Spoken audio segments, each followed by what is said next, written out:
Bill Gates, Mark Zuckerberg, Larry Page, Elon Musk, Charles Schwab, Warren Buffett. Todos ellos tienen varias cosas en común.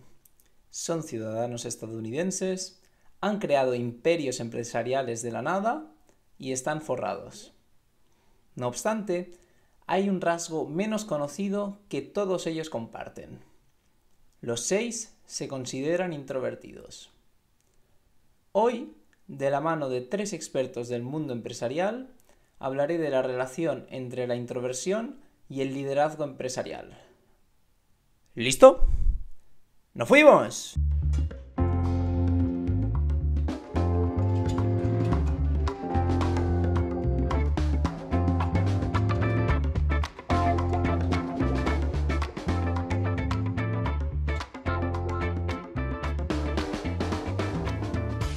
Muy buenas, soy Juliana Topísimo y hoy vengo a hablaros del libro Quiet de Susan Cain. A lo largo del libro se exponen diversas ventajas que los introvertidos tienen con respecto a los extrovertidos y se argumenta que este tipo de personalidad tiene todo lo necesario para triunfar en la vida, que no hay necesidad de que se fuercen a ser más extrovertidos de lo que son. Si queréis un resumen un poco más detallado del libro, podéis echarle un vistazo al último vídeo que publiqué, en el que lo resumo en más profundidad. En el capítulo de hoy vengo a hablaros de la introversión y el liderazgo empresarial. Vengo a intentar arrojar un poco de luz sobre si es cierta la creencia de que para liderar un grupo empresarial exitoso hay que ser una persona extrovertida con grandes dotes sociales, o si por el contrario es preferible que el líder sea introvertido. Para ello, voy a echar mano de 3 autores muy conocidos para aquellos que hayáis estudiado economía y empresa, y además sigáis mi canal desde hace tiempo. Estos autores son, por un lado, Peter Drucker, en segundo lugar, Jim Collins, y por último, Adam Grant.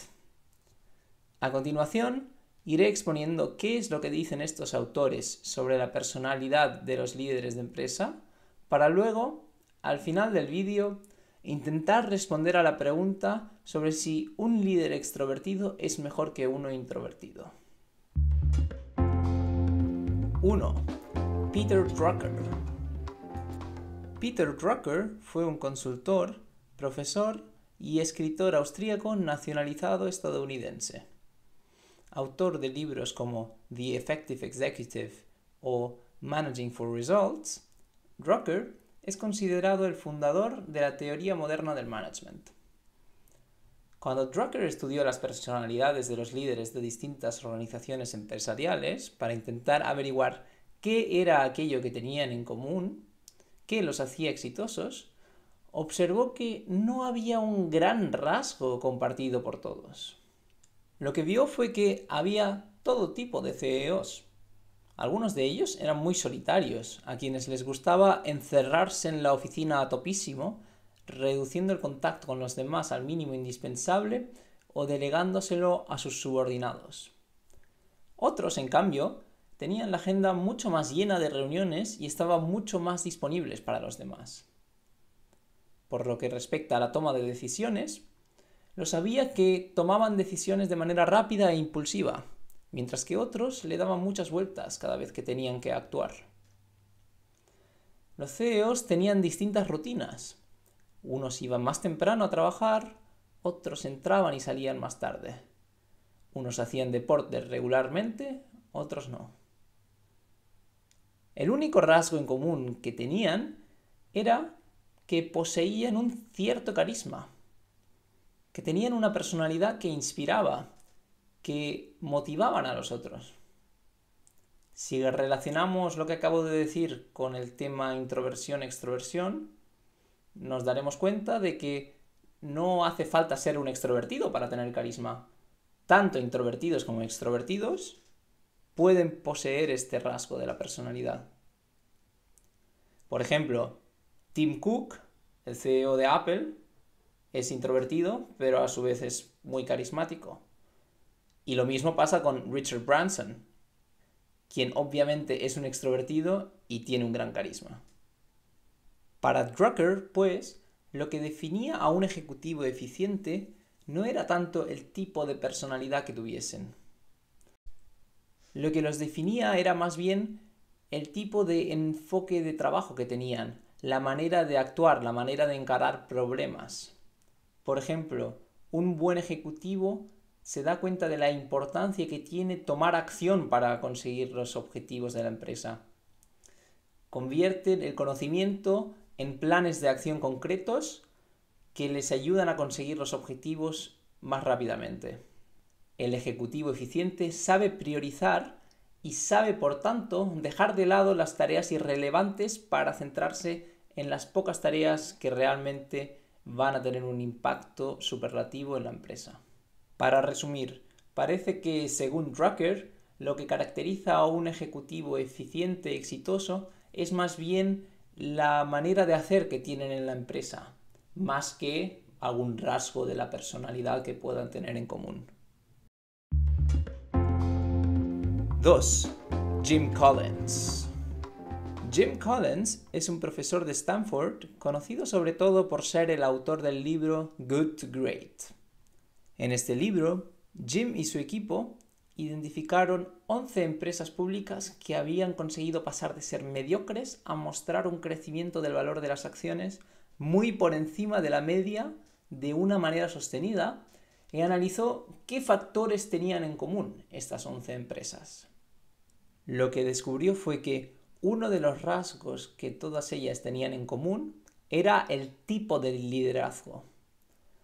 Todas disponían de un líder que Collins bautizó como líderes de nivel 5.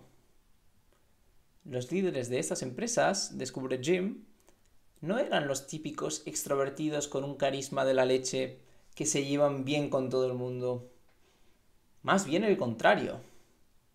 Eran tímidos y a su vez valientes. Lo que tenían en común era que poseían una humildad extrema que iba de la mano de una determinación feroz. Humildad y determinación. Humility plus will. Esto podrá pareceros sorprendente, dado que la gente en general suele creer que para transformar una empresa necesitas a alguien con una gran personalidad, alguien extrovertido, como por ejemplo Lee Iacocca o Jack Welch. No obstante, los líderes de las empresas que habían pasado de good a great eran, por ejemplo, Darwin Swartz, de Kimberly-Clark, Mockler, de Gillette, o George Kane, de Abbott Laboratories. Todos ellos claramente introvertidos. Pero si le dais un poco de vueltas, esto tiene sentido. Al final, lo que necesitas es alguien que ponga primero de todo, que priorice a la empresa y no a sus propias ambiciones personales. Por tanto, un CEO humilde, que sepa escuchar las opiniones de los demás, que sepa reconocer cuando se equivoca y que lo que busca no sea la gloria personal o ganar un bonus para luego pirarse a otra empresa. Lo que no debería tener un CEO es, pues, un ego enorme, ya que ese tipo de líder va a mirar solo por sí mismo. Y como veremos en el próximo capítulo de Juliana Topísimo, es más probable que los extrovertidos tengan un gran ego a que lo tengan los introvertidos. Por tanto, Collins, con su liderazgo de nivel 5 y su humildad más determinación, en el fondo nos está diciendo que es más probable que un introvertido sea un buen líder empresarial, dado que es más probable que éste sea humilde a que lo sea un extrovertido. 3. Adam Grant. A ver, los fans de este canal ya estaréis cansados de que traiga a Grant a colación, pero es que este tío es un máquina y su trabajo está siendo muy relevante hoy en día, así que no puedo evitarlo. Para los que no lo sepáis, Adam es un psicólogo profesor de la Universidad de Wharton que incluso ha asistido al Foro Económico de Davos. Hace poco, Adam Grant se dispuso a estudiar la relación entre extroversión e introversión y el liderazgo. Con sus compañeros Francesca Gino, de Harvard Business School, y David Hoffman, de la Universidad de North Carolina, llevaron a cabo un par de estudios por su cuenta para echar un poco de luz sobre este asunto. En el primero de ellos, analizó los datos de una de las 5 pizzerías más grandes de los Estados Unidos.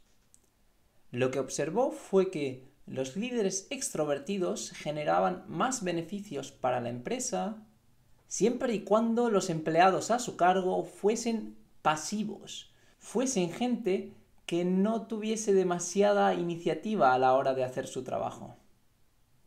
Por el contrario, los introvertidos eran mejores líderes, o sea, generaban más beneficios para la empresa, cuando los empleados a su cargo eran gente activa, gente que llevaba iniciativas adelante bastante seguido, que tenía nuevas ideas e intentaban implementarlas. Con los resultados de este primer estudio, parecería pues que se le abre una nueva dimensión al tema del que estamos hablando. Ya no es que o bien los introvertidos o bien los extrovertidos sean mejores líderes, sino que es posible que bajo unas ciertas circunstancias, dependiendo de la personalidad de la gente subordinada a estos líderes, los extrovertidos o los introvertidos puedan pasar mejor dependiendo de este contexto. Pero vayamos al segundo estudio, a ver si se repite la tendencia. En él, Adam dividió a estudiantes universitarios en equipos competitivos que tenían que doblar camisetas a topísimo en 10 minutos. Entre los estudiantes, entre los participantes del estudio, habían 2 actores, quienes hacían propuestas sobre métodos para doblar camisetas más rápidamente. En el grupo de control, en el otro grupo, estos actores no se encontraban en el grupo, lo que solía dar lugar a que nadie tomase iniciativa o propusiese un método más eficiente para doblar las camisetas.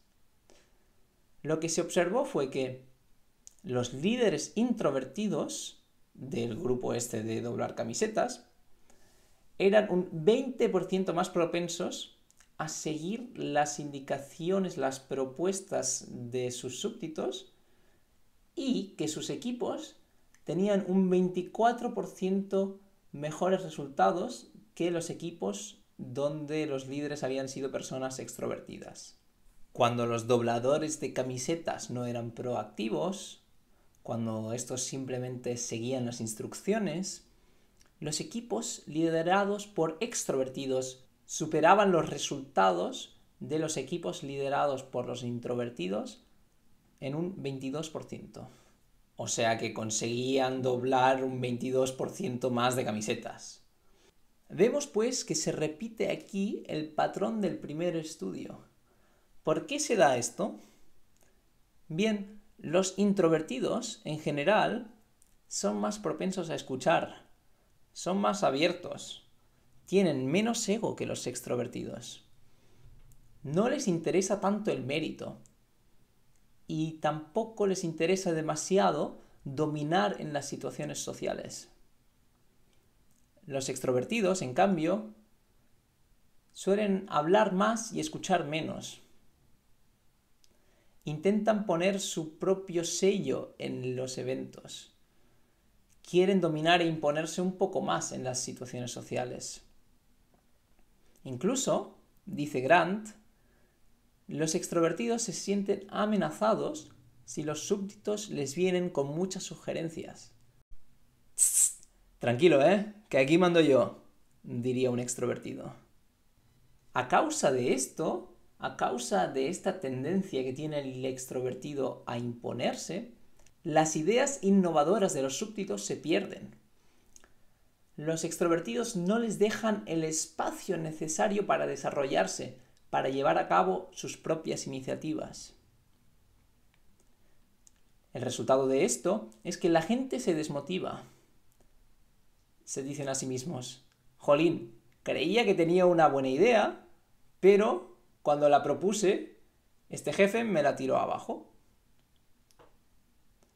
El mensaje de Adam Grant es pues que depende del tipo de súbditos, va a funcionar mejor una personalidad u otra como líder de ese equipo.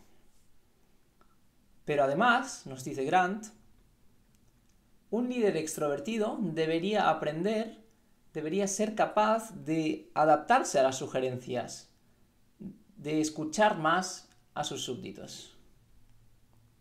Finalmente, Adam Grant cree que, dado que cada vez se valora más la proactividad en el mundo laboral, los líderes introvertidos van a ser cada vez más importantes. Resumen. Drucker nos dice que los CEOs exitosos tienen todo tipo de personalidades. Collins, que los líderes tienen que ser humildes, que no deben tener ego. Y Grant nos dice que la personalidad del líder funciona mejor dependiendo de la personalidad de los que están bajo su mando. Con súbditos proactivos, los líderes introvertidos funcionan mejor, dado que son más propensos a escuchar. Con gente pasiva, no obstante, los líderes extrovertidos funcionarían mejor. Sea cual sea tu personalidad, introvertida o extrovertida, está claro que esta no determinará tu éxito como líder. Factores como la humildad, la determinación o la capacidad de implementar planes de acción parecen ser mucho más importantes.